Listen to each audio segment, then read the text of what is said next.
Puji Tuhan, Shalom, Assalamualaikum warahmatullahi wabarakatuh. Om Swastiastu, Namo Buddhaya, salam kebajikan dan salam cinta damai dari saya, Perianto Zammasih. Nah, teman-teman, Bapak Ibu, Saudara-saudari, pada kesempatan sore hari ini saya akan bagikan kepada kita semua soal hasil daripada mediasi yang dilakukan soal kasus pengerusakan gereja di Batam, ya. Karena ini sepertinya apa yang sudah terjadi beberapa waktu yang lalu, ya, artinya peristiwa yang sama kembali terjadi, ya.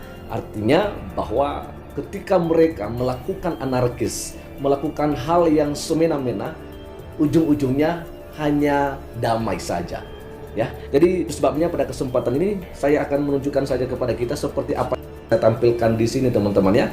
Ya, ini dia dari situs CNN Indonesia dengan sebuah judul berita, mediasi kasus perusakan gereja di Batam, ya.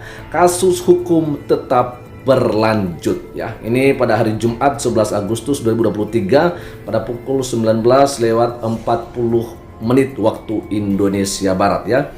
Kita akan bacakan saja di sini, ya. Ini dia, teman-teman, ya. Polisi telah menggelar mediasi terkait insiden perusakan pembangunan gereja umum Protestan di Indonesia atau GUPDI di Batam. Hasilnya pihak gereja dengan warga RW 21 Kelurahan Kabil Batam sepakat proses hukum di Polda Kepulauan Riau tetap berlanjut, ya. Artinya bahwa memang sudah dilakukan mediasi dan kesepakatan mereka, ya, proses hukum tetap berlanjut, ya. Lalu berikutnya, ini dia, ya, sepakat proses hukum yang sedang berproses di Polda Kepri agar tetap dilanjutkan dan semua pihak bersama-sama menghargai proses tersebut, ya. Demikian kutipan kesepakatan mediasi yang diterima oleh CNN Indonesia.com dari Kabid Humas Polda Kepri, ya, Kombes Zawani Pandra Arsyad pada hari Jumat 11 Agustus 2023, ya. Oke. Lalu berikutnya, teman-teman, disampaikan di sini dalam dokumen kesepakatan itu juga tertuang bahwa kedua pihak sepakat kejadian perusakan bangunan yang rencananya akan digunakan sebagai rumah ibadah itu bukan konflik umat beragama. Oke, ya. Nah, lalu kedua pihak pun sepakat sama-sama menjaga kondusivitas kota Batam pasca kasus perusakan terhadap bangunan GUPDI. Ya, kemudian selama belum ada izin yang dikeluarkan sesuai peraturan Menteri Agama dan Menteri Dalam Negeri nomor 8 dan 9 tahun 2006, maka proses pembangunan dihentikan terlebih dahulu. Oke. Lalu Panda mengatakan dalam mediasi hari ini, polisi mengundang sejumlah tokoh penting meliputi tokoh adat, tokoh masyarakat, tokoh agama dari Kota Batam, serta perwakilan dari pihak GUPDI Kota Batam dan perangkat warga setempat, ya. Ia mengingatkan masyarakat agar tetap mengedepankan hukum dan menghindari tindakan semena-mena. Polisi memandang jalur mediasi dan musyawarah mufakat sebagai langkah yang lebih bijaksana dalam penyelesaian permasalahan ini, katanya. Lanjut, ya. Ia menyatakan tujuan dari mediasi ini adalah untuk menjaga kerukunan dan toleransi antar umat beragama di tengah-tengah masyarakat. Ia berharap warga dapat menyelesaikan masalah tanpa merusak ikatan antar warga beragama. Ini dia. Polri ingin menunjukkan bahwa melalui mediasi, masalah yang timbul akibat perusakan pembangunan gereja GUPDI di Batam dapat diselesaikan dengan cara yang menghormati keberagaman dan mendorong kedamaian dalam kehidupan berdampingan, ucapnya. Diberitakan peristiwa perusakan bangunan GUPDI terjadi pada hari Rabu 9 Agustus 2023 siang, ya. Pendeta GUPDI Kabil, yaitu Pak Jackson Napitupulu, menyebutkan saat itu diperkirakan ada sekitar 30 orang mendatangi bangunan yang akan dijadikan gereja tersebut, ya. Kuasa hukum pengurus gereja utusan Pantekosta di Indonesia atau GUPDI itu, yaitu Pak Mengarasi Jabat, ya, mengungkapkan laporan klien yang telah diterima oleh kepolisian dengan laporan polisi nomor LP-B-64-8 Romawi 2023 SPKT Polda Kepulauan Riau tertanggal 10 Agustus 2023, ya. Lanjut saja kita akan melihat sampai selesai. Forum Kerukunan Beragama, ya, Forum Kerukunan Umat Beragama atau FKUB Kota Batam menyatakan bangunan gereja yang dirusak sekelompok orang itu belum mendapatkan rekomendasi. Namun Ketua FKUB Batam Cablullah ya Wibisono menyayangkan kasus perusakan bangunan yang rencananya akan dibangun gereja tersebut. Ia mengatakan bahwa kejadian tersebut merupakan hal yang sensitif, ya. Untuk membangun rumah ibadah harus mendapatkan rekomendasi FKUB.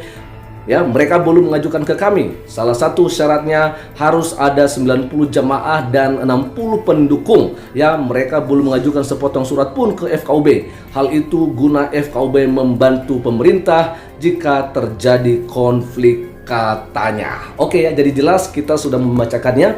Jadi sekarang kita akan mencoba melihat saja hal yang sama, yaitu soal perusakan gereja, soal penyegelan rumah ibadah, soal pelarangan ibadah, soal pemberhentian ibadah yang sedang berlangsung.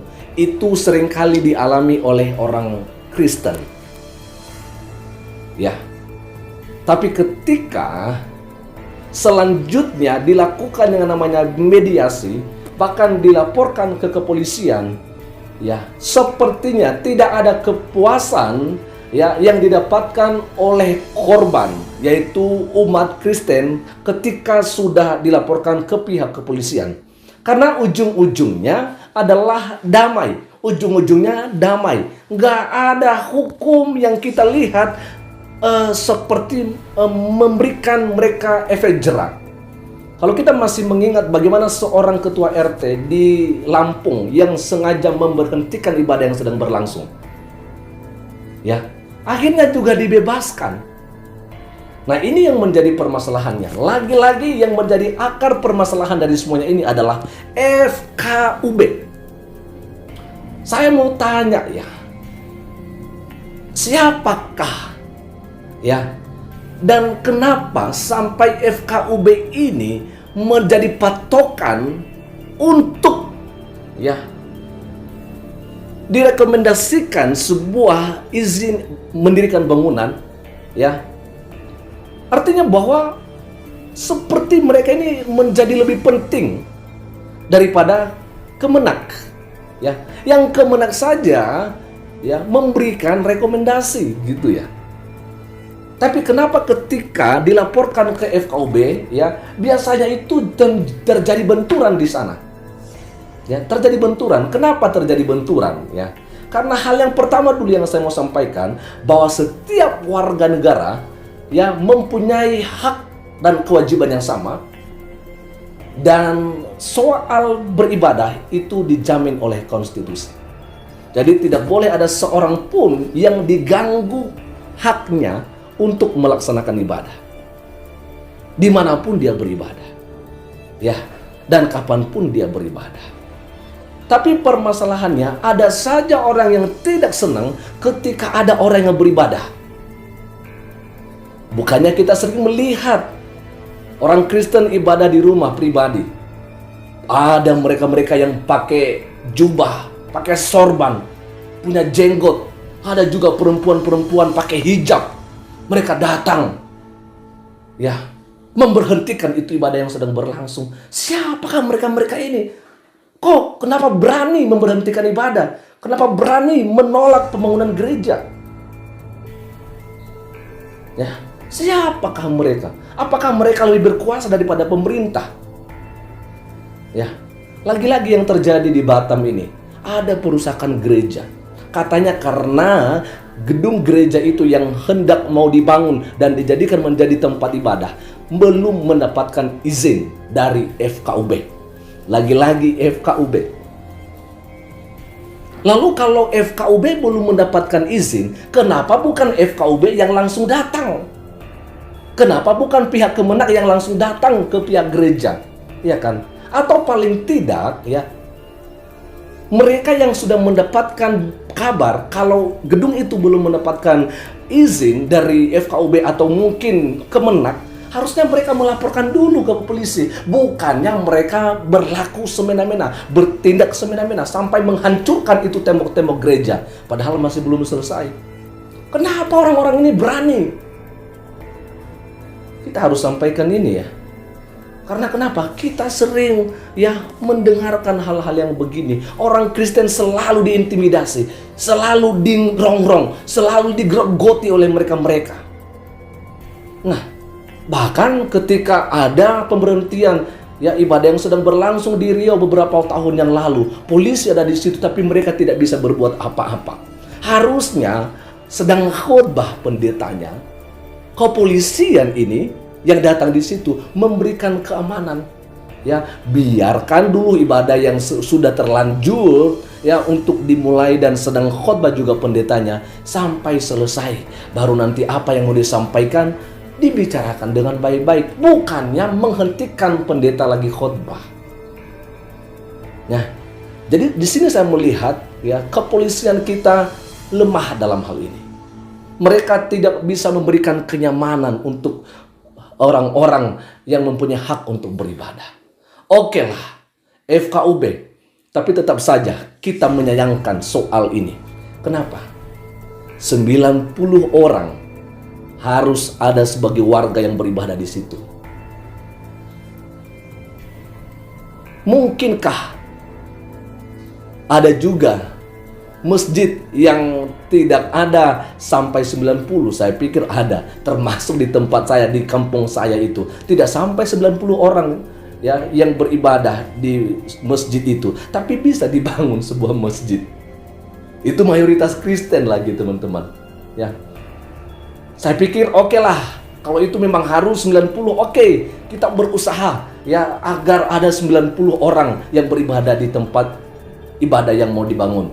Tapi permasalahannya yang satu lagi, harus ada 60 tanda tangan pendukung dari sekitar. Nah, pertanyaannya, kalau udah di situ mayoritas Muslim, udah pasti, apalagi mereka-mereka yang kadrun-kadrun ini, yang radikal ini, sudah pasti mereka nggak mau tanda tangani itu. Itu sebabnya FKUB ini harus dihapus. SKB 2 Menteri harus dihapus. Karena kalau tidak, apa yang akan terjadi ke depan? Minoritas akan tetap saja tidak bisa merasakan kenyamanan, apalagi soal membangun rumah ibadah, karena mereka terbentur di sini. Kalau nggak ada 60 tanda tangan yang mendukung untuk pembangunan rumah ibadah, maka jangan bermimpi rumah ibadah akan bisa dibangun. Maka mau tidak mau, pada kesempatan ini saya mau sampaikan, FKUB kok rekomendasinya tidak diperlukan untuk IMB pembangunan. Kita kembalikan, kita percayakan Kemenak. Kita percayakan Kemenak untuk menghandle soal ini semua. Dan kalau boleh, jangan juga dipakai soal istilah harus ada 60 tanda tangan pendukung.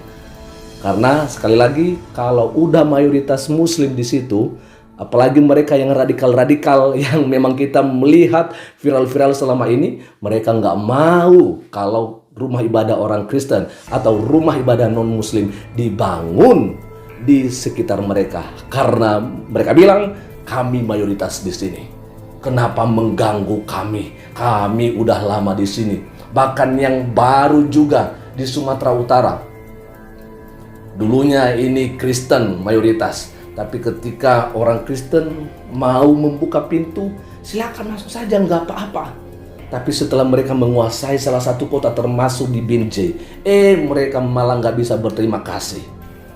Orang-orang Kristen di Binjai sekarang ada yang tidak bisa membangun gereja, ada yang tidak bisa beribadah karena orang-orang yang radikal ini, kadrun-kadrun ini. Sebab itu, kepolisian jangan lengah. Pak Menteri Agama, ayo Pak, segera dihapus SKB 2 Menteri. Pak Presiden Joko Widodo, segera Pak, diatur dan ditetapkan, disahkan itu Perpres yang baru, agar rekomendasi dari FKUB tidak lagi dibutuhkan untuk membangun rumah ibadah. Sekian saja untuk sore hari ini, dan Tuhan Yesus memberkati kita semua. Shalom. Assalamualaikum warahmatullahi wabarakatuh. Om Swastiastu, Namo Buddhaya. Salam kebajikan dan salam cinta damai dari saya, Perianto Zamas.